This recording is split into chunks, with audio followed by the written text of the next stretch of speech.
Be me, Megan, 34, head of HR. Tired of watching the same patterns play out every day. Men interrupting women in meetings, talking over us, using that commanding tone that makes everyone just automatically defer to them. It's systemic, and I'm going to fix it. Spend weeks drafting new communication guidelines. Call them professional communication standards. Specifically target what I define as aggressive male communication patterns. Things like speaking in declarative statements without hedging language, interrupting others or building directly off previous points without explicit permission, using definitive language like "we need to" or "this will" instead of "perhaps we could consider", taking up too much space in conversations, displaying confidence without sufficient deference to others' perspectives. Present it to the executive team. They look uncomfortable, but nobody wants to be the one to push back against HR diversity initiatives. CEO Rowan just nods along, probably calculating legal liability in his head. CFO David asks a few weak questions, but ultimately signs off. Even the other women executives seem hesitant, but don't voice concerns. Roll out the policy company-wide with mandatory training sessions. Explain how these communication patterns create hostile work environments, how they perpetuate systems of dominance that marginalize other voices, require all staff to use collaborative language and inclusive discourse patterns, set up reporting system for violations, feel so proud watching everyone take notes. Finally, a workplace where everyone's voice will be heard equally, where people can't just steamroll conversations with that typical aggressive energy. First week goes smoothly. People seem to be adjusting, speaking more carefully, fewer interruptions in meetings. I catch a few violations and send gentle reminder emails. This is working perfectly. Then things start getting weird. Tuesday morning, big client presentation. Our lead developer, Jake, stands up to begin. If it's okay with everyone, and I hope I'm not overstepping, but I was wondering if perhaps I might be permitted to possibly share what could potentially be considered our proposed technical solution, assuming that's appropriate and nobody objects. Client looks confused. Presentation takes 3 times longer than planned because every statement needs qualification and permission seeking. Client asks direct questions, gets rambling non-answers full of hedge words. We lose the contract. Rowan pulls me aside. Megan, what happened in there? Jake's normally our strongest presenter. Explain that Jake is learning to communicate in a less aggressive, more inclusive way. Rowan looks skeptical but doesn't push it. Things escalate quickly. Dev team can barely function. Simple code reviews turn into hour-long sessions. I'm sorry, and please forgive me if this comes across as presumptuous, but I was wondering if you might consider the possibility that this function could potentially benefit from optimization, though I certainly defer to your expertise and don't mean to suggest I know better.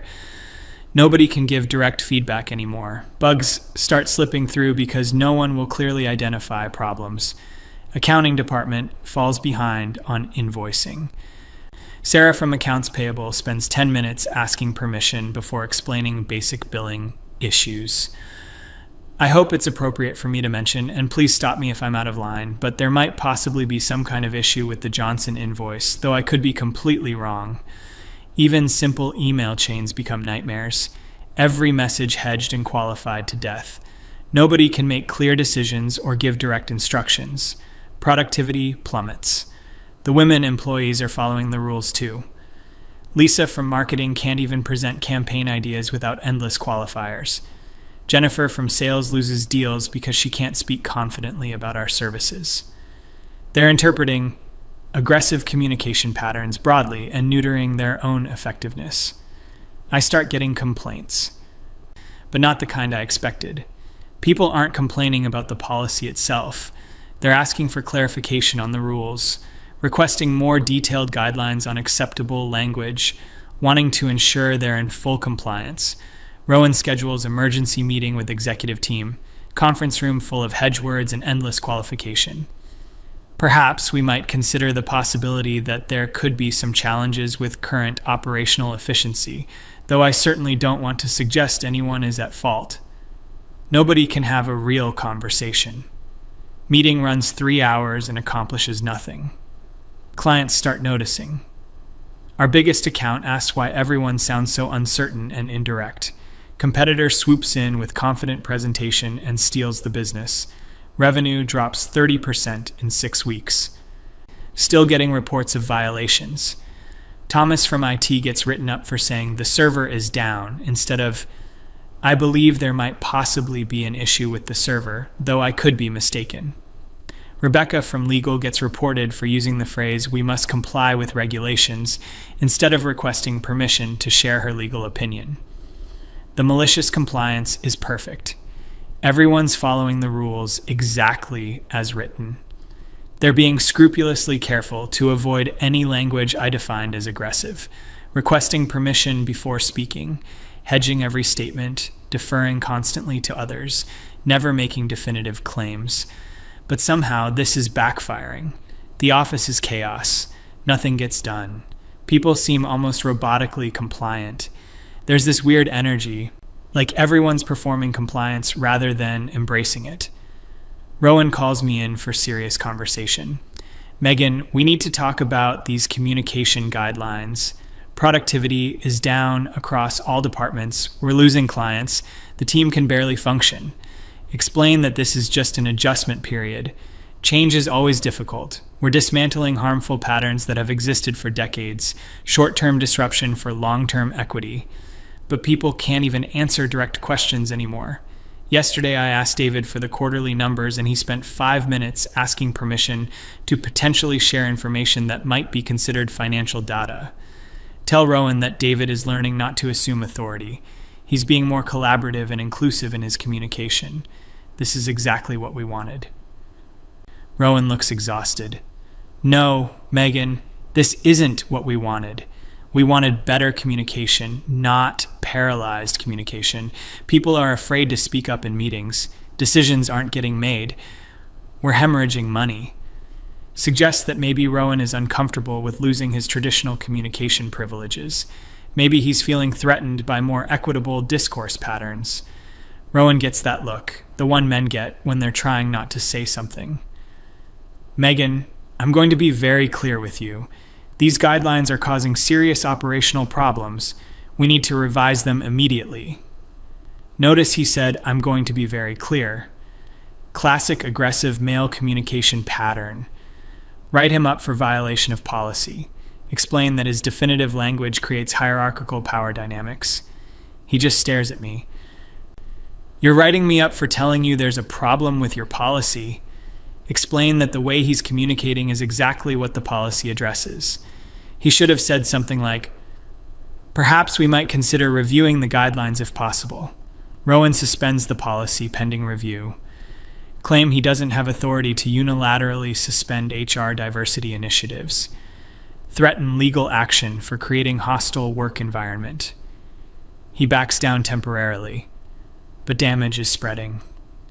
Word gets out to other departments about the suspension attempt. People start speaking even more carefully. They're terrified of being accused of aggressive communication. Even asking for bathroom breaks becomes elaborate permission-seeking ritual. Client presentation disaster strikes again. Potential merger discussion with major partner. Our entire executive team speaks like they're apologizing for existing. We might potentially have some ideas that could possibly be worth considering, though we certainly don't want to presume to offer solutions. Partner executives look bewildered. They start asking direct questions about our leadership capability. Merger talks collapse. Board of directors gets involved. Emergency meeting called. I prepare detailed presentation on the importance of inclusive communication policies, legal necessity of addressing workplace discrimination, duty to create equitable environment. Board meeting is surreal. Executives can barely present quarterly reports. I'm sorry to potentially interrupt, but there might possibly be some financial information that could perhaps be relevant if sharing such data would be appropriate. Board members keep looking around like they're in alternate reality. Board chair Eleanor finally speaks up. What exactly is happening here? Why is everyone speaking like they're afraid of their own shadow? Explain about the communication standards, how we're working to eliminate aggressive male discourse patterns, creating more collaborative workplace culture. Megan, I've been in business for 30 years. I've never seen anything like this. People can't communicate basic information. How is this helping anyone? Tell Eleanor that dismantling patriarchal communication structures requires fundamental changes, that her resistance to new paradigms might reflect internalized biases. Eleanor is not having it. This isn't about bias, Megan. This is about basic functionality. You've created a situation where nobody can have a normal conversation. Explain that normal conversation often means privileging certain voices over others. We're expanding definitions of professional discourse. Board votes to suspend policy immediately. I object strenuously. Threaten discrimination lawsuit. Point out legal liability of suppressing diversity initiatives. They seem nervous, but hold firm. Walking back to office, everyone's still following the rules. They heard about board meeting, but are being extra careful about compliance. Tom from facilities asks 15-minute permission ritual before reporting broken copier.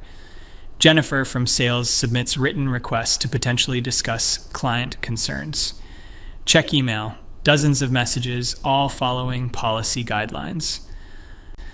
I hope this message finds you well, and I sincerely apologize for potentially intruding on your time, but there might possibly be a situation that could perhaps benefit from your expertise, though I certainly don't presume to know the appropriate protocol.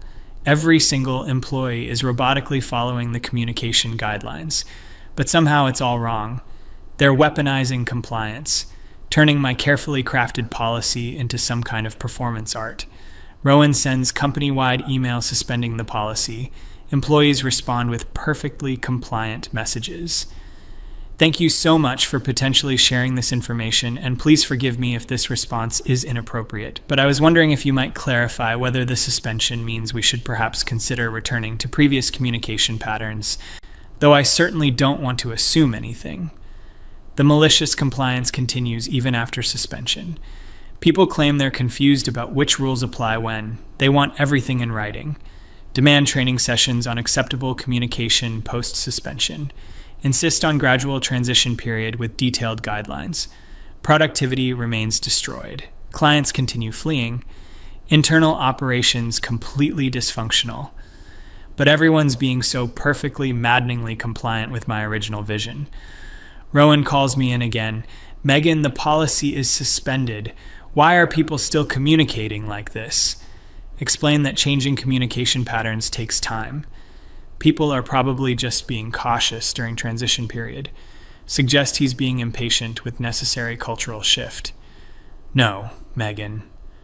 Look at this email from the dev team. It's 3 pages long, asking permission to fix a critical bug. 3 pages for something that should be a 5-word message. Critical bug, fixing it now. Point out that his suggested alternative uses aggressive declarative language, exactly the kind of communication dominance the policy addressed. Maybe the dev team is being appropriately collaborative. Rowan looks like he wants to scream. Megan, the bug took down our entire client portal for 6 hours because nobody could get authorization to fix it through your communication maze. Suggest that having robust collaborative processes is more important than speed. Quality decision-making requires input from all stakeholders. What stakeholders, Megan? It's a bug fix. Someone needs to just fix it. Explain that just fix it mentality reflects hierarchical thinking. Dismisses collective wisdom and collaborative problem solving. Probably makes other team members feel excluded from technical decisions. Rowan puts his head in his hands. I can't even talk to you about this. You've turned basic workplace communication into some kind of theoretical exercise. Tell him that his frustration might reflect discomfort with more equitable communication structures. Suggest he consider why direct, efficient communication feels so important to him. Days pass. Chaos continues. Employees maintain perfect policy compliance despite suspension. They've formed committees to discuss appropriate transitional communication protocols. Every conversation requires consensus building and permission seeking. Decision-making process completely paralyzed. Accounting can't close monthly books because every entry requires collaborative discussion. Legal can't respond to urgent matters without stakeholder consultation. Sales team loses major client because proposal took 6 weeks to write collaboratively. I maintain that this proves how deeply embedded aggressive communication patterns were. The difficulty of transition shows how necessary the policy was. Temporary disruption is normal when challenging systemic inequities. Eleanor from board calls me directly. Megan, I need you to listen very carefully. The company is in crisis. We're losing money, clients, and credibility. This communication policy has to stop. Explain that rolling back progress on equity initiatives would send terrible message, could expose company to discrimination claims. Demonstrate lack of commitment to inclusive workplace. Megan, there's nothing inclusive about a workplace where nobody can communicate. You've created the opposite of what you claim to want. Tell Eleanor that her definition of communication might be too narrow. We're expanding possibilities for discourse beyond traditional power structures. Resistance to change often masquerades as practical concern. Eleanor goes silent for a long moment. Megan, I'm going to ask you directly. Do you think the current situation is working? Explain that defining working depends on your values and priorities. If you value speed and efficiency over inclusion and equity, then maybe it's not working. If you value dismantling harmful patterns and creating space for marginalized voices, then yes, it's working.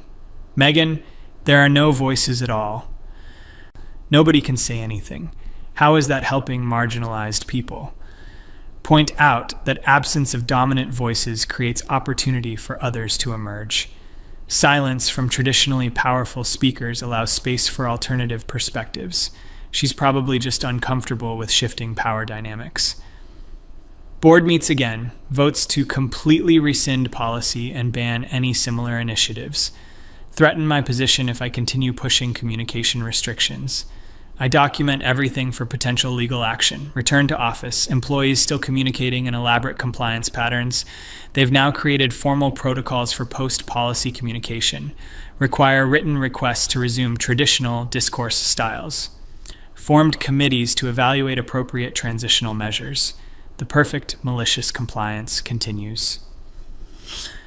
They're following the spirit of my policy even after it's banned. Constantly deferring, hedging, seeking permission, turning every interaction into collaborative performance art. Productivity remains completely destroyed. Rowan tries one more intervention, calls all hands meeting, stands up and says clearly, everyone needs to start communicating normally again. No more permission seeking, no more hedge words, just talk like regular human beings. Employees respond with elaborate requests for clarification. Could you perhaps define what might be considered normal communication? We want to ensure we're being appropriately collaborative. I watch this with mixture of vindication and frustration.